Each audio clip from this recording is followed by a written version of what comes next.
Her previous car loan was already underwater. The new SUV wasn't a luxury. It was a desperate, foolish attempt to maintain an image she couldn't possibly afford. Her impressive salary was being systematically devoured by high-interest debt payments. She was living a lie. Then came the real bombshell, the one about my father. Miss Alvarez called me. "Ethan, you need to see this. Can you come to my office this afternoon?" An hour later, I was sitting across from her gleaming desk, looking at a file thick with financial statements, bank loan agreements, and property deeds. "Your father's insurance business is barely breaking even," she began, pointing to a profit and loss statement that was bleeding red ink. "He's losing clients, but that's not his biggest problem. His biggest problem is this." She slid a thick document across the desk. It was a prospectus for a commercial real estate development project, a small strip mall on the outskirts of town. My father, along with a business partner named David Vance, had taken out a massive multi-million-dollar loan to finance it. He bet the farm on this. "Ethan," Miss Alvarez said, her tone serious, "he leveraged almost everything he had. The family home has a second mortgage tied to this project, and the project is an unmitigated disaster. They're months behind schedule, wildly over budget, and two of their anchor tenants just pulled out of their lease agreements." She pointed to another document, a letter from the bank. "According to my sources, the loan is about to go into default. The bank is getting ready to call the loan, which means they'll foreclose and sell off the assets to the highest bidder to recoup their losses." I stared at the documents, a cold, sickening clarity washing over me. My father, the man who had lectured me my entire life about security and stability and real jobs, had made a reckless, high-risk gamble that would have made a Vegas poker player blush. And he was about to lose everything. Suddenly, it all made a horrifying kind of sense. The desperation, the intensified attacks on me, kicking me out wasn't just about their chronic disappointment. It was about their own white-knuckled terror. If they could force me into a real job, they could perhaps guilt me into co-signing a loan, or at the very least, maintain the illusion that they were the successful, stable patriarchs of the family. My independence, my quiet success, was a threat to their lie. The theft of my money wasn't just for Sophia's car. It was a desperate cash grab from a family that was financially hemorrhaging and about to go under. This discovery was the second big twist. Their perfect, judgmental lives were a complete and utter sham. They weren't judging me from a position of success. They were judging me from a sinking ship. And they had just thrown me a map to their most vulnerable point. Knowledge is power. For the first time since this whole ugly ordeal began, I felt like I was in control. I wasn't just reacting to their insults and their betrayals anymore. I was on the offense. I could finally play chess, not just checkers. The perfect opportunity, the perfect opening move arrived in my inbox 2 days later. It was an email from a man named Mr. Chun, the formidable CEO of a major private equity firm that had bought a stake in my company years ago. He was a sharp, old-school businessman I deeply respected, a man whose opinion carried immense weight in the financial world. His firm also published a highly influential quarterly business magazine, a must-read for anyone in the industry. His email was short, direct, and to the point. "Ethan, we've been watching your company's growth trajectory. It's remarkable. We'd like to feature you on the cover of our next issue. The theme is The New Titans of Tech. It would be an in-depth profile on your journey and your company's success. Let me know if you're interested." Interested? It was a gift from the heavens. It was a stage, a very public, very loud, and impeccably credible stage. I replied immediately, my fingers flying across the keyboard, formally accepting his generous offer. That same afternoon, I had another meeting with Ms. Alvarez. I laid the thick file on my father's failing real estate project on her desk. "I want to buy it," I said, my voice calm and steady. She raised a perfectly sculpted eyebrow. "The project itself or the debt?" "The debt," I clarified. "That's the key. I want you to set up a shell corporation, a holding company with a bland, forgettable name that has absolutely no legal ties to me. I want that company to approach the bank and make an offer to buy my father's defaulted loan. They'll be desperate to get it off their books before the end of the quarter. Offer them 50 cents on the dollar in cash. They'll probably take it. M. Alvarez allowed herself a small, fleeting smile. It was a thin, predatory smile that made me glad she was on my side. That's an aggressive move, Ethan. A shark move. They were aggressive first, I said simply. And this isn't just about revenge. Not entirely. I've looked at the project's plans, the location, the zoning. My father's mismanagement and undercapitalization were the problem, not the concept. With proper funding and competent leadership, it could be very profitable. This is a sound business decision. And if that sound business decision also happened to be the instrument of my family's final karmic reckoning, well, that was just a very satisfying bonus. The next 2 weeks were a blur of coordinated covert activity. I did the photo shoot for the magazine cover, sitting in my office, looking out over the city, feeling for all the world like the man they were describing on the page. I gave a lengthy, in-depth interview to a top financial journalist talking about my journey, the early struggles, the breakthroughs, the philosophy behind my company. I never once mentioned my family in the story of my success. They were a footnote at best. Meanwhile, Ms. Alvarez worked her quiet legal magic. The shell corporation, Apex Holdings LLC, was formed. The offer was made to the bank's distressed assets division. After a short but intense negotiation, the bank, eager to cut its losses and clean up its balance sheet, accepted. Just like that, for a fraction of its original value, I became the primary creditor for my father's biggest dream and his worst nightmare. I owned his debt. I controlled his financial fate. The trap was set. The bait was laid. All I had to do now was wait for the magazine to hit the newsstands and light the fuse. The day the magazine came out, the dam of silence from my family finally broke, and a torrent of panicked communication flooded my phone. It started before I'd even had my morning coffee, a text message from Leo. It wasn't words, it was just a picture he'd taken with his phone of the magazine cover on a newsstand. My face looking confident and determined, staring out from under a bold, unmissable headline. Ethan Reed, the $15 million man nobody saw coming. Below the picture, Leo had simply typed 3 question marks. Then came the phone calls, a frantic, desperate barrage. First, my mother. I watched her picture pop up on my screen and calmly let it go to voicemail.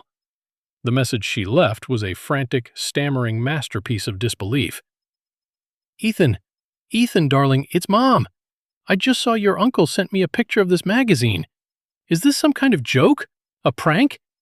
Please call me. We need to talk about this. This can't be real. Her voice was a bizarre mixture of shock and, for the very first time since I was a child, a hint of raw, undisguised fear. Next, my father. He didn't bother leaving a message. He just called, over and over and over, 10 times in a row. Each time his name flashed on the screen, I hit the ignore button.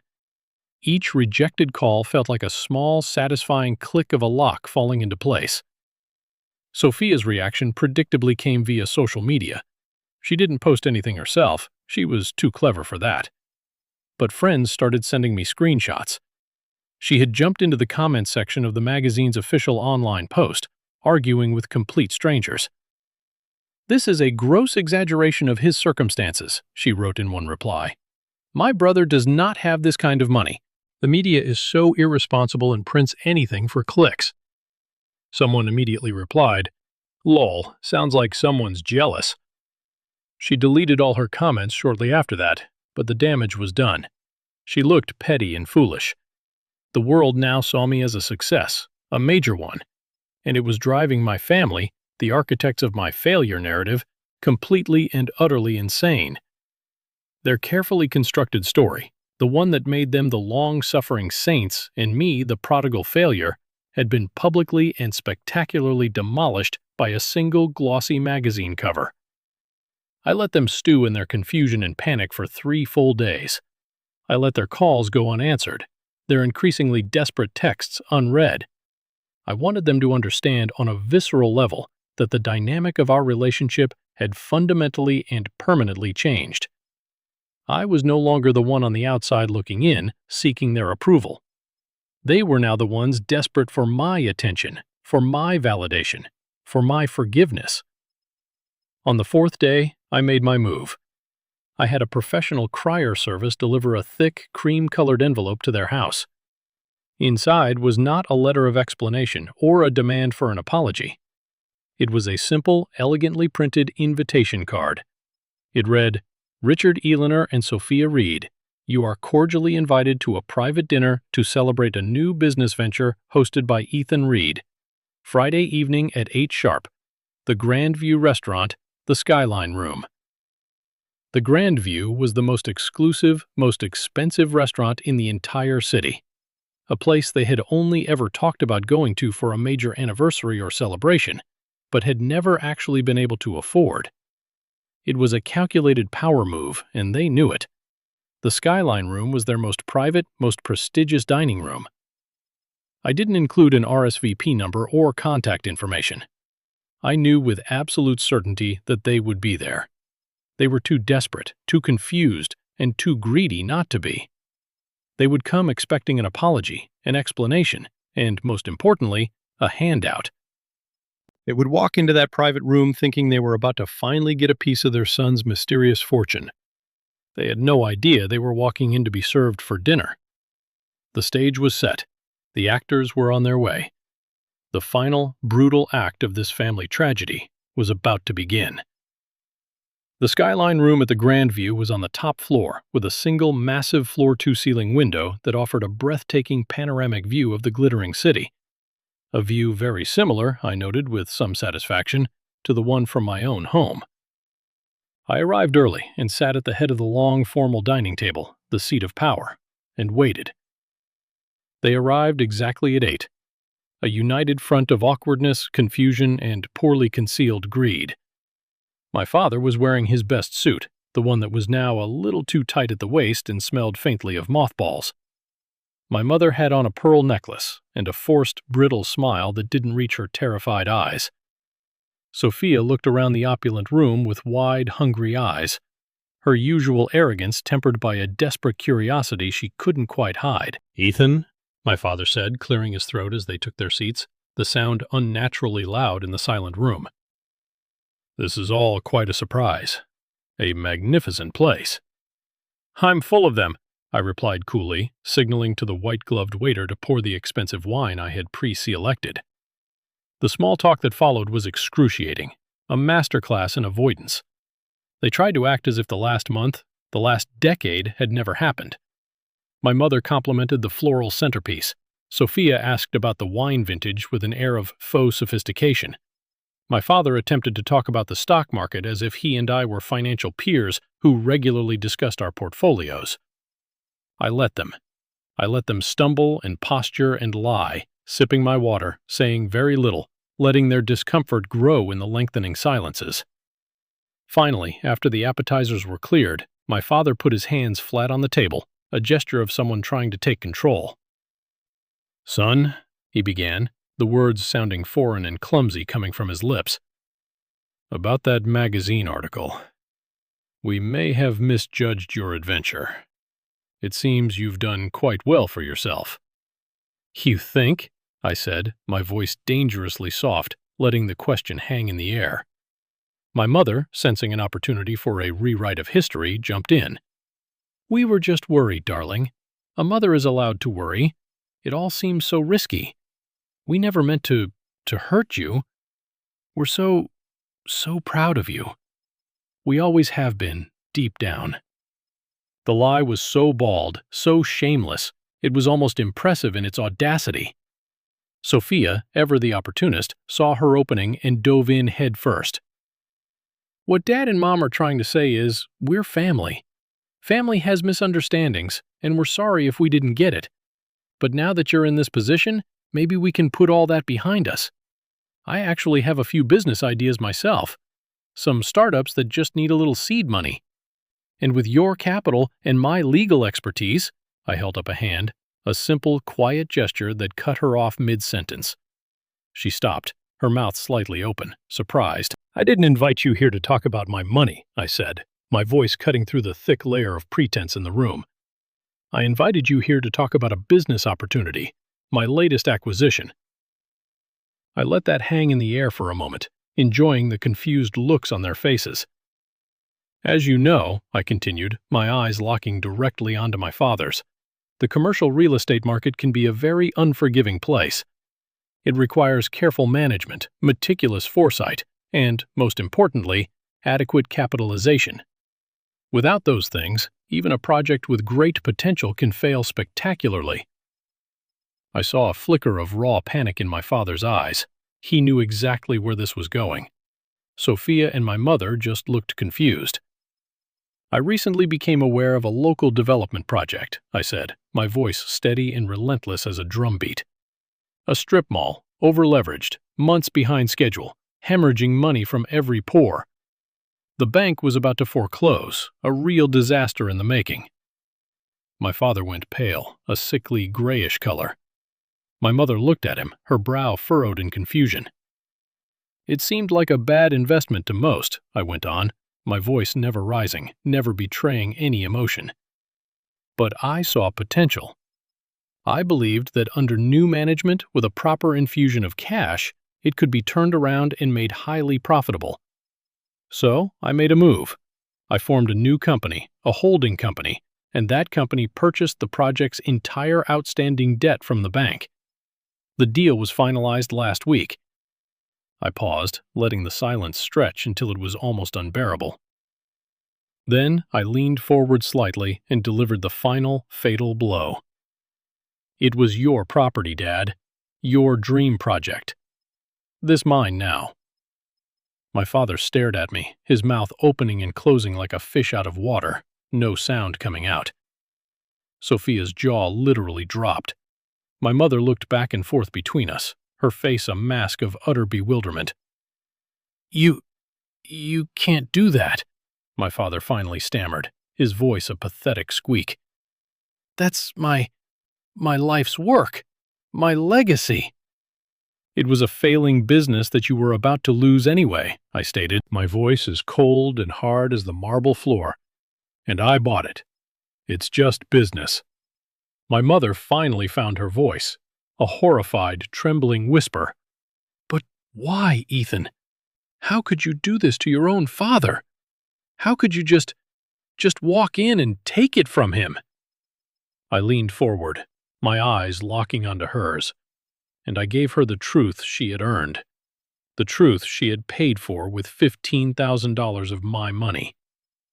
"I walked into his business," I said, my voice as cold and sharp as a shard of glass, "the exact same way you walked into my bank account and took my money, without a word, without permission."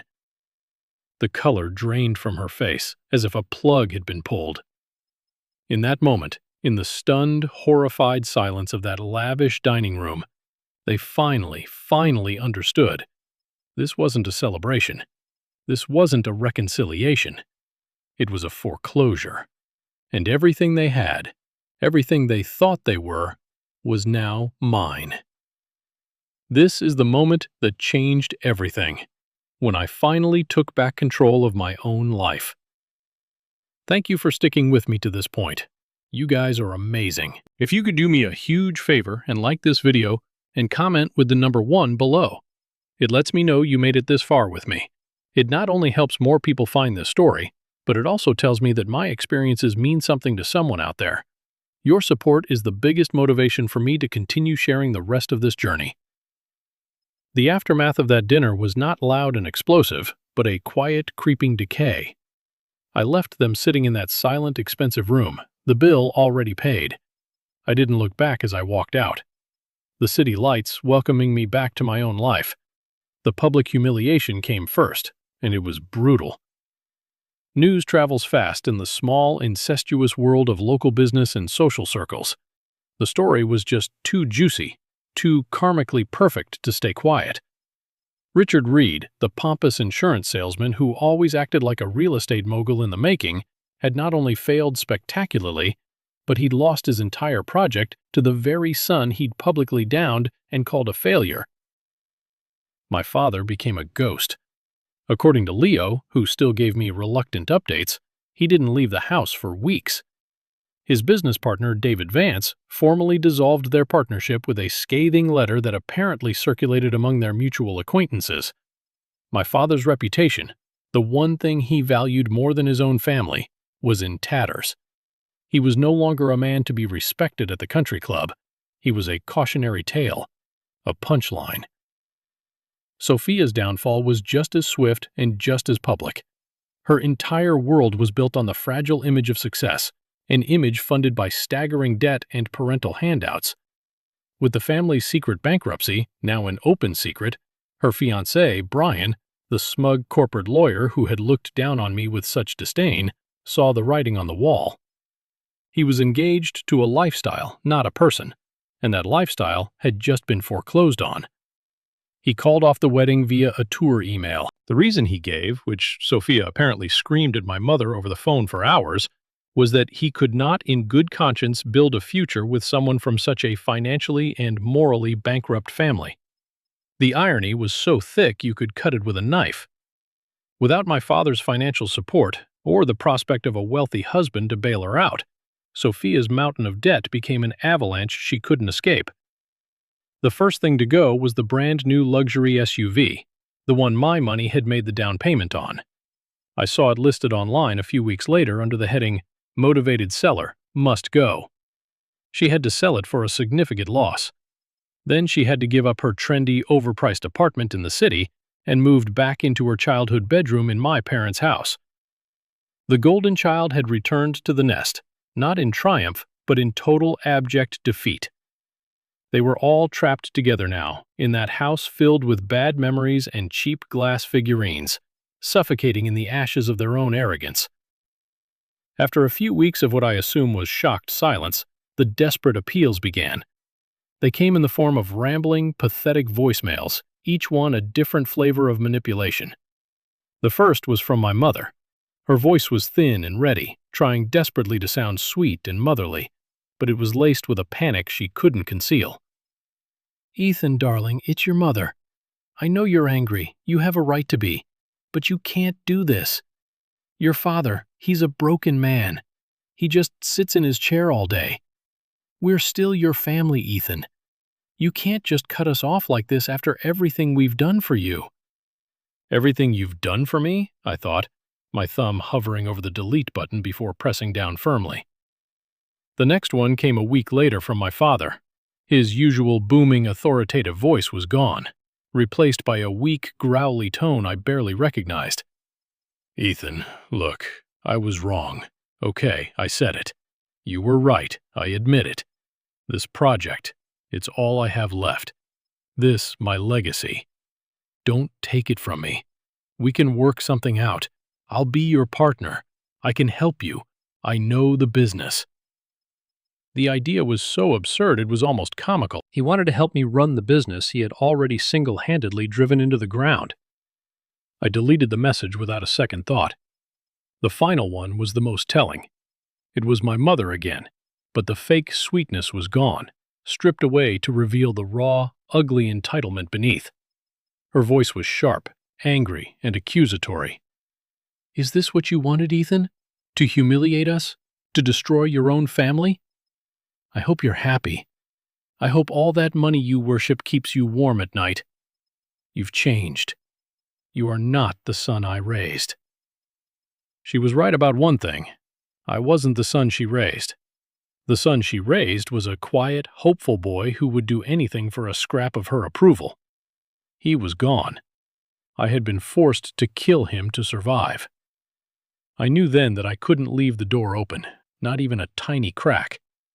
They would continue to harass me, to try and manipulate me to poison my life forever. So I had Ms. Alvarez draft one final official document. It was a simple settlement agreement. It stated that I, Ethan Reed, would not press criminal charges against Eleanor Reed for the unauthorized withdrawal of $15,000 from my savings account. In exchange, they, Richard, Eleanor, and Sophia Reed, would agree to a permanent, legally binding restraining order. They were not to contact me, my business, or any of my associates by any means ever again. She sent it to them via a legal crier. They signed it and returned it the very next day. There was no final, tearful confrontation.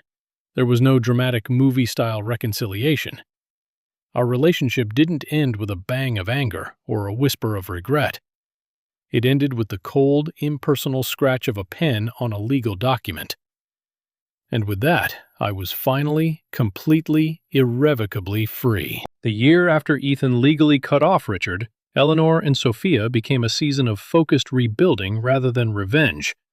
Free from their manipulation, he poured his energy into the failed real estate project he had bought from under his father, renamed it Phoenix Plaza, and rebuilt it into something strong, profitable, and genuinely useful to the community.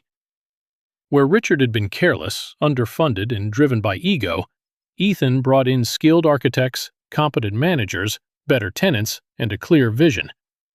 The plaza opened with an organic grocery store, an independent coffee shop, a yoga studio, a bookstore, and local businesses that quickly turned it into a thriving community hub.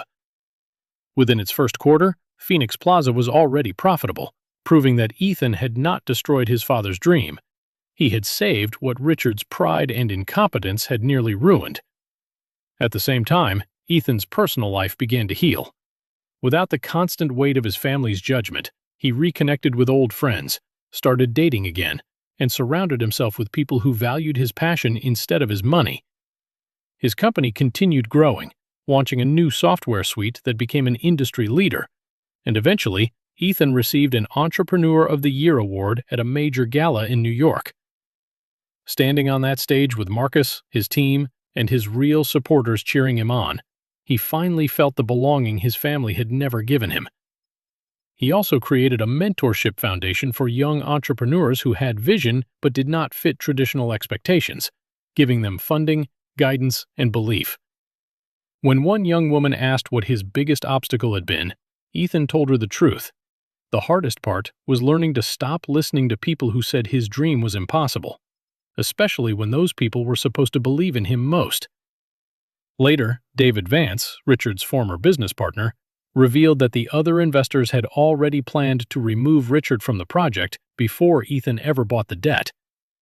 Richard was going to lose everything anyway, because his ego and incompetence had endangered the entire investment. That revelation erased the last tiny trace of guilt Ethan might have carried. He had not stolen his father's legacy. He had rescued the wreckage and built something better.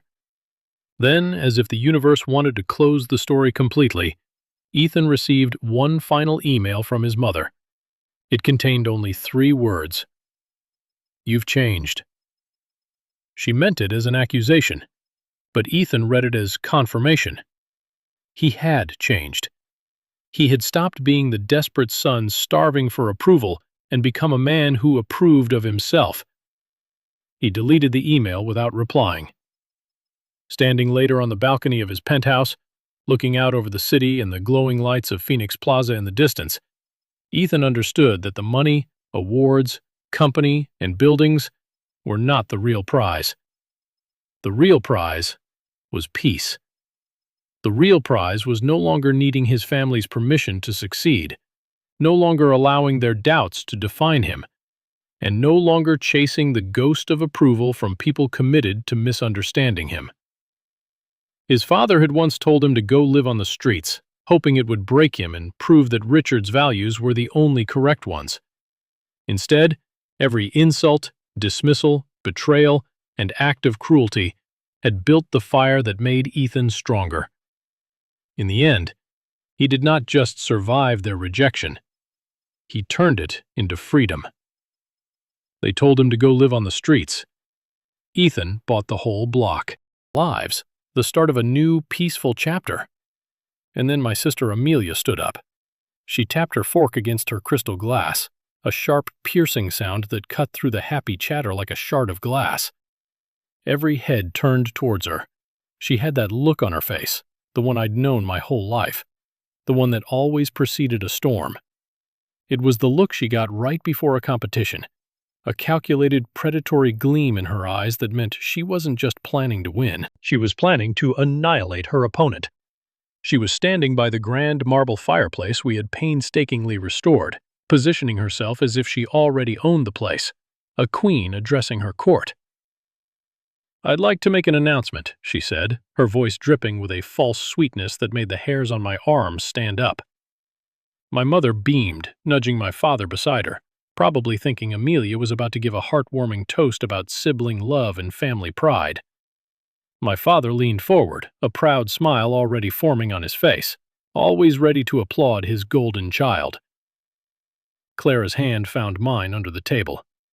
Her grip was like a vice, her knuckles white. She had seen that look on Amelia's face before, too. She knew, just like I did, that this was no toast. Amelia's eyes scanned the room, deliberately passing over me before coming back to land on my face with a triumphant smirk. "I've been doing some digging," she began, her voice gaining a hard, metallic strength. "And I've spoken to a lawyer. It seems the sale of this beautiful home wasn't exactly legal." A nervous murmur rippled through our guests. I could feel my heart pounding against my ribs, a steady, heavy drumbeat of dread. David's smile vanished, replaced by a look of confusion. So Amelia declared, her voice ringing with absolute finality. "From this moment on, I am the legal representative for the rightful owners. I am the owner of this house." Gasps filled the room. My mother's smile faltered, her face crumpling in confusion. My father looked as if he'd been slapped. Amelia wasn't done. She pointed a perfectly manicured finger directly at me, the diamond on her hand catching the light. "And he," she announced to the stunned crowd, "is no longer welcome here. Get out." The world seemed to slow down, the sound muffling as if I were underwater. Every eye was on me. My vision narrowed until all I could see was my sister's hateful, victorious face. Clara's grip on my hand was the only thing keeping me anchored to reality. But I didn't panic. I didn't shout. I had been preparing for a storm. And now it was here. As Amelia stood there, soaking in her moment of perceived triumph, I closed my eyes and began to count in my head. 3. I took a deep, steadying breath, the scent of rosemary and betrayal filling my lungs. 2. I pictured the contents of the heavy leather portfolio sitting in my office, each document a shield. 1. Silence. A heavy, suffocating silence took over the room. And in that silence, I opened my eyes, met my sister's gaze, and gave her a small, calm smile. The show was just getting started. To understand why I didn't fall apart in that moment, you have to understand my entire life. You have to understand what it's like to grow up as the supporting cast in someone else's movie. In my family, the star was always unequivocally Amelia. She was 3 years older than me, and from the moment I was born, the roles were set. Amelia was the prodigy, the brilliant one, the one destined for greatness. I was the other one, the quiet one, the reliable one. Our childhood home in suburban Massachusetts was her stage, and my parents were her most devoted audience. Their love wasn't conditional, but their attention certainly was. I remember when I was in 4th grade, I worked for weeks on a solar system model for the school science fair. It was my passion project. I used marbles for the smaller planets, a painted kickball for Jupiter, and I even saved up my allowance to buy a small motor from a hobby shop to make the planet's orbit a light bulb sun. I was so proud of it, of the mechanics and the artistry. I got a blue ribbon first place in my grade. I ran home, clutching it in my hand, my heart bursting with a pure, simple joy. I found my parents in the living room. "Mom, Dad, look!" I shouted, holding up the ribbon for them to see. My mom glanced over from the newspaper. "Oh, that's lovely, honey. Good job. Put it on the fridge." My dad grunted his approval without looking up from the TV where a golf tournament was on. Just then, Amelia walked in, holding a piece of paper. "I got the lead in the school play," she announced, striking a dramatic pose. Instantly, it was like a switch had been flipped. My parents were on their feet. My dad muted the TV. My mom dropped her paper. "Oh, my darling, that's wonderful. Tell us everything. What's the play? Who are you playing? We have to call Grandma." My blue ribbon suddenly felt cheap and flimsy, a forgotten toy. I just stood there watching as they fawned over her, my little victory completely erased in the blinding light of her spotlight. I quietly went to my room and tucked the ribbon into the back of a drawer, where it stayed for years. That was the pattern. My steady, quiet achievements were like stones dropped into a pond. They made a small splash and then sank without a trace. Amelia's accomplishments were like fireworks, demanding everyone's attention, lighting up the whole sky. It wasn't just about grades or awards. She turned everything into a competition I didn't even know I was in. One year for my 10th birthday, all I wanted was a new 10-speed bike. I had been talking about it for months, circling it in catalogs. My birthday came, and my parents got it for me. I was ecstatic. For 2 weeks, that bike was my entire world. Then Amelia, who had shown zero interest in cycling, suddenly decided she needed a better one. She complained that her old bike was for kids and that all her friends had mountain bikes. For 2 weeks, she sulked and sighed dramatically around the house until my parents gave in. They took her to a specialty sports store and bought her a top-of-the-line mountain bike with 24 gears and shock absorbers, a bike that cost 3 times as much as mine. My simple, wonderful 10-speed suddenly looked like a clumsy relic. That was her specialty, taking my joy and finding a way to eclipse it. My parents enabled it always. "We have to support Amelia's passions, Leo," my dad would say, as if my own passions were less valid. "She has real potential." The implication was clear. I didn't. They weren't cruel people, not intentionally. They just had a blind spot the size of a planet. And that planet was Amelia. They paid for her expensive summer camps for aspiring actresses, her designer clothes for school dances, her first car, a brand new convertible. Her college fund was a topic of constant proud discussion at the dinner table. When I asked about mine, they told me to focus on getting a scholarship. That state school was a perfectly fine option for someone practical like me. Practical. That was their code word for not special. Taught me to be self-reliant. It had to. I got a part-time job at a grocery store when I was 16. I learned to save, to budget, to work for what I wanted, because I knew no one was going to hand it to me. While Amelia was at the mall, spending my parents' money, I was bagging groceries, the smell of disinfectant and stale bread clinging to my clothes. The experience taught me the value of a dollar earned, a lesson she never had to learn. There were moments, rare flashes of genuine sisterhood that made it all the more confusing and painful. I remember one night in high school, my first real girlfriend broke up with me over the phone. I was devastated, convinced my life was over. I came home and just lay on my bed, staring at the ceiling, feeling that unique, hollow ache of teenage heartbreak. There was a soft knock on my door. It was Amelia. She came in and sat on the edge of my bed, not saying anything for a long time. The silence was comfortable. Then she just put a hand on my shoulder. "She was an idiot anyway," she said softly. "You're too good for her." And her laugh was really annoying. I let out a small, watery chuckle. For that one night, she wasn't the star, and I wasn't the shadow. We were just a brother and a sister, and she was being kind. But those moments were like oases in a desert, rare and fleeting. By morning, the competition would be back on, and she'd be pointing out a new pimple on my face, or making a sarcastic comment about my choice of shirt. Growing up like that does something to you. It instills in you a deep, gnawing fear that you'll never be good enough. It makes you crave validation while also teaching you not to expect it. My biggest fear wasn't failing. It was that even if I succeeded, no one would notice, or worse, my success would somehow be twisted into another victory for her.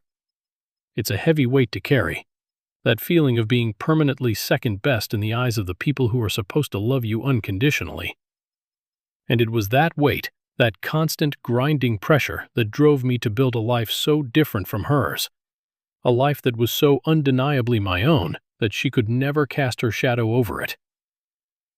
Or so I thought. After high school, Amelia and I went our separate ways, and the differences between us became even sharper, like two rivers flowing from the same mountain, but carving entirely different canyons on their way to the sea.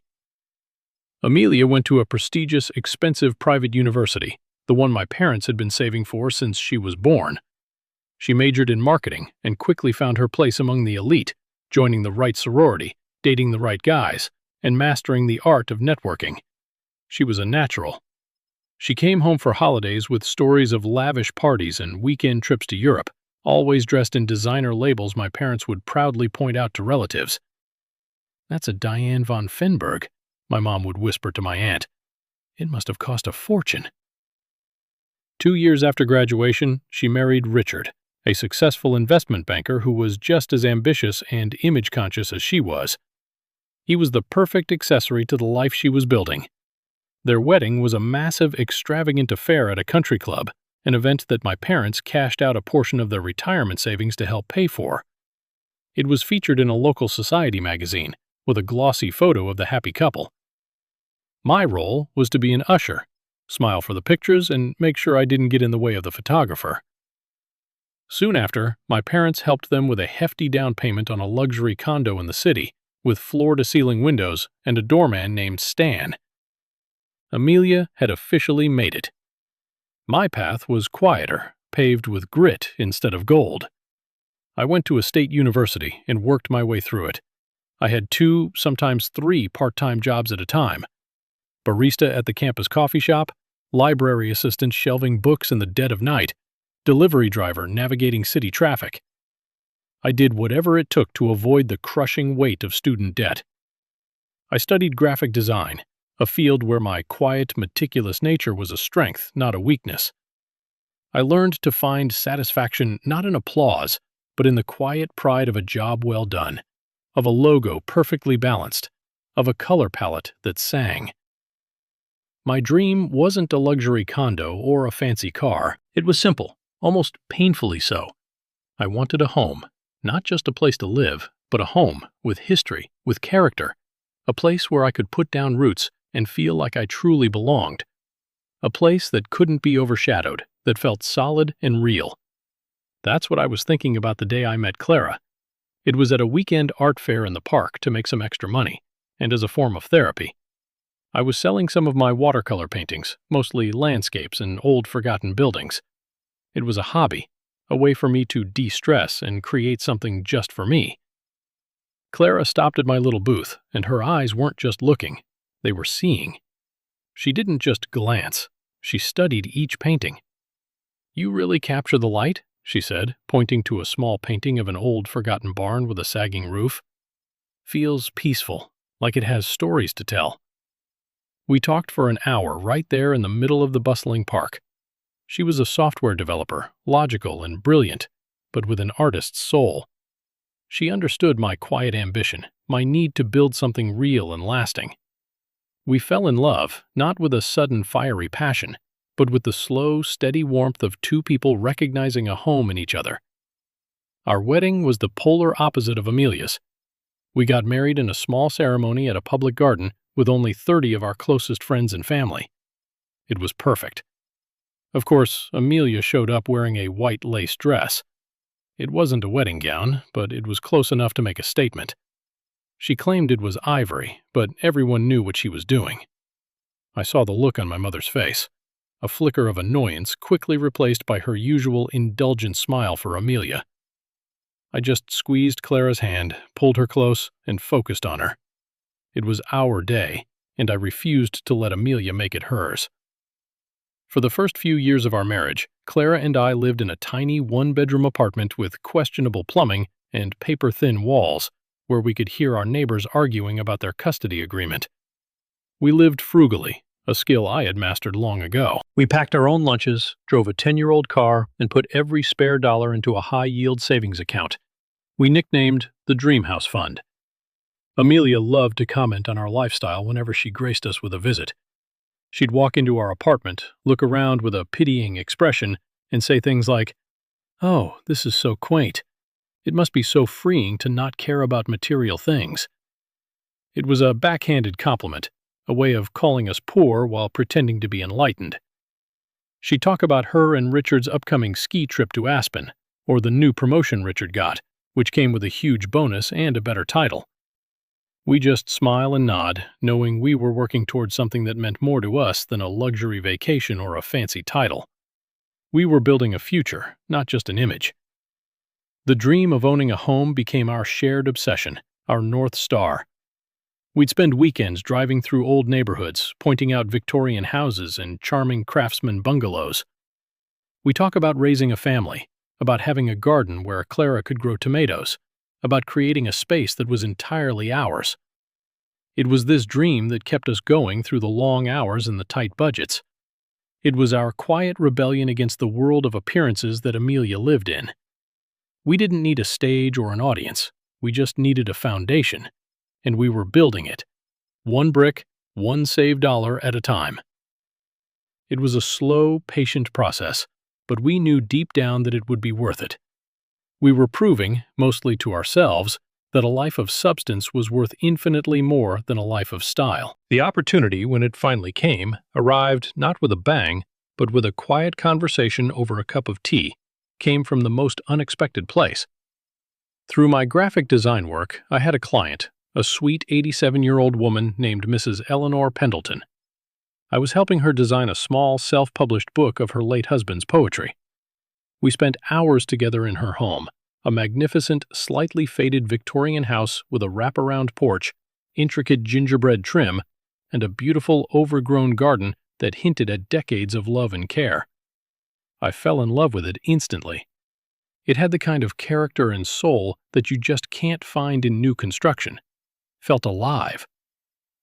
One afternoon, as we were finalizing the book cover, Mrs. Pendleton looked at me over the rim of her teacup, her blue eyes still sharp and intelligent. "Leo," she said, her voice a little shaky with age, "I have to sell this house. It's getting to be too much for me to manage alone." My heart sank a little for her. "I'm so sorry to hear that, Mrs. Pendleton, to such a wonderful home." She waved a dismissive hand, though I saw the sadness in her eyes. "Oh, it's time. My old bones aren't what they used to be. But I can't bear the thought of some developer tearing it down to build one of those modern monstrosities with no charm." She paused, her gaze direct. "You love this house, don't you? I see the way you look at the woodwork, the way you touched the stained glass window by the door last week." I felt my face flush, caught in my admiration. "It's a beautiful home. It's the kind of house I've always dreamed of." A slow, knowing smile spread across her face. "I have no children, dear," she said softly. "And my nephew Thomas is a professor settled on the West Coast. He has his own life. I'd rather see my home go to someone who will love it properly than sell it for the highest price to a stranger." She then made an offer that made my jaw drop. An offer that felt like a gift from the universe. She offered to sell us the house in a private sale, well below the market value, with seller financing to help us avoid a massive bank loan we might not have qualified for. It was a lifeline, a miracle we never could have anticipated. "There are conditions," she added, her expression serious. "I'd want you to sign a preservation covenant, a legal promise that you won't destroy the historical character. And I'd like to have a life interest agreement, allowing me to live in the small garden apartment downstairs for as long as I'm able. I pay a small rent, of course." Clara and I didn't even have to think about it. It was perfect. We would have our dream home, and we could also make sure Mrs. Pendleton, a woman we had grown very fond of, was safe and looked after. The entire purchase process was handled by her longtime family lawyer, a kind and thorough man named Marcus Thorne. He drew up all the paperwork, explaining every clause to us with patience, ensuring everything was ironclad and legal. The day we got the keys was one of the happiest of my life. The house was ours. Then came the real work. For the next 6 months, Clara and I poured every ounce of our energy, time, and savings into that house. It wasn't just renovating, we were resurrecting it. We learned how to plaster walls from YouTube tutorials, how to refinish 100-year-old hardwood floors, and how to reglaze old wavy glass windows. We spent weekends covered in dust and paint, collapsing into bed, exhausted but exhilarated. We stripped away layers of yellowed wallpaper to reveal beautiful original woodwork. We found an old boarded-up fireplace behind a false wall in the living room. Every discovery felt like the house was sharing its secrets with us. Trusting us, it became more than just a building. It was our partner, our project, our future. We had a real challenge when a storm revealed a leak in the roof, and we spent a frantic weekend learning how to patch slate tiles, a skill I never thought I'd need. Of course, I had to tell my family. I called my parents first. They were happy for me in their own reserved, cautious way. "That's a lot of house, Leo," my dad said, his voice laced with skepticism. "Hope you know what you're getting into. Old houses can be a money pit." Then I called Amelia. Her reaction was unsettling. There was a long, cold silence on the other end of the line. "A Victorian," she finally said, her voice flat and devoid of any warmth. "Where did you get the money for that?" I explained the incredibly fortunate situation with Mrs. Pendleton. Instead of being happy for me, she became an interrogator. Her questions were oddly specific and had a sharp legalistic edge that made me deeply uncomfortable. "Seller financing? What's the interest rate? Who's her lawyer? What's his name? Did you get an independent appraisal? What's this life interest thing? Does that mean she can live there forever and you can't sell? What about the inheritance rights of her nephew? Is he okay with this? It sounds like you're taking advantage of her." The last accusation stung. "Of course we're not. Amelia, it was her idea. Everything is being handled by her lawyer." "You should get your own lawyer," she insisted. "This whole thing sounds fishy. I'll ask Richard's firm. They handle estate law." "No," I said, cutting her off. "That's not necessary. We trust Marcus Thorne." I brushed it off as her typical competitive nature, her inability to see me succeed without suspicion. I told myself she just couldn't stand to see me have something she didn't, something real and earned. I had no idea how far she was willing to take it. I was so wrapped up in the joy of building our home that I didn't see the storm gathering on the horizon. I didn't realize that to my sister, my dream home wasn't a home at all. It was a prize, and it was a prize she was determined to win, no matter the cost. Once the major renovations were complete, when the scent of paint no longer overpowered the smell of fresh brewed coffee in the morning, Clara and I decided to host a housewarming party. We wanted to celebrate, to fill the rooms with life and laughter, and show everyone the fruits of our non-stop 6-month labor of love. We sent out invitations to our friends, colleagues, and our new neighbors, and of course to our family. Amelia's RSVP came back suspiciously fast via a text message. "Of course, we'll be there. Can't wait to see the project," she wrote. The word project was in quotation marks, a subtle little dig that I tried to ignore, a suggestion that our home was just a quirky hobby, not a serious accomplishment like her professionally designed condo. The day of the party, our house was buzzing with warmth and happiness. A cool autumn breeze rustled the leaves outside, but inside everything was bright and warm. People flowed from the living room to the dining room and out onto the newly repaired porch. Everyone was so complimentary, admiring the restored woodwork and the original details we'd worked so hard to preserve. "You've brought it back to life," our neighbor Mr. Miller said, clapping me on the shoulder. For the first time in my own space, I felt a deep, uncomplicated sense of pride. Amelia and Richard arrived late. Of course, it was a calculated entrance, designed to make sure all eyes were on them, an hour after the party had hit its stride. Amelia was dressed in a sleek black designer dress that probably cost more than our new refrigerator. Richard looked bored and superior, swirling a glass of expensive-looking red wine. He'd brought himself because he couldn't be sure what we'd be serving. "Leo, darling," Amelia said, hair-kissing me while her eyes scanned the room critically, her gaze cataloging every detail, every potential flaw. What a monumental effort. I gave tours of the house in small groups, and Amelia tagged along with one, but she wasn't looking at the big picture. She was taking pictures with her phone, not of the whole room, but of strange, specific details. The corner of a window frame, a section of the plumbing under the sink, the electrical panel in the basement. It was unnerving. Just getting some ideas for our next renovation, she said with a breezy smile when she caught me watching her. But her eyes told a different story. They were cold, assessing. Throughout the party, she undermined our choices with quiet, poisonous comments to other guests, just loud enough for me to overhear as I passed by. To a friend of Clara's, she whispered, "The paint color is a bit bold, don't you think? Very amateur." To my boss, David, she remarked, "I hope they had that foundation checked properly. Old houses can be such a money pit, a terrible investment." She was planting seeds of doubt, trying to tarnish our accomplishment in the eyes of our friends. Later, I saw her talking to the Millers, our new neighbors, on the porch. Her expression was one of deep, feigned concern. I walked over and the conversation stopped abruptly. Mrs. Miller looked uncomfortable. Amelia was just asking about dear Mrs. Pendleton, she explained, her voice a little too bright, about her health and her nephew. So thoughtful of her to be concerned. Cold knot formed in my stomach. Amelia had never been thoughtful in her life without an ulterior motive. Why was she so interested in Mrs. Pendleton's nephew?